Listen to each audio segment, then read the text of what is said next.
Good afternoon, good evening, good morning, or good everything to whichever part of the world you are. I've always been baffled, English to, about moles. So I'm here outside, under, on, together. Basta din siya grammar class here in Colon to ask people about their aum, or aums in plural is are, with. Basta din siya grammar class. Kung nakay aum, asa ni mo ganan ibutang? Laay ko na. High-tech ka mabaya na. My name is Kan. I'm from Vietnam. Which means I have to speak in English. What do you think about moles?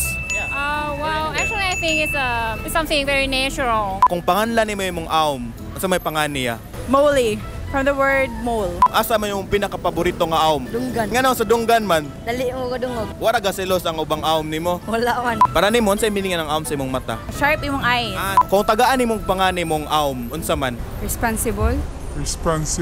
Ready man kumukuan kanang mo tabang. Pwede na ka mo ulis inyo ha. Dahanang tao diri nakatanaw na to.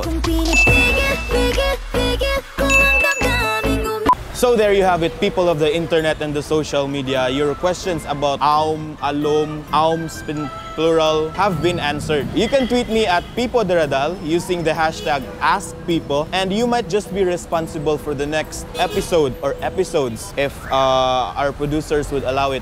We still have a next episode. I don't know how to end this, so just like black everything. Cut.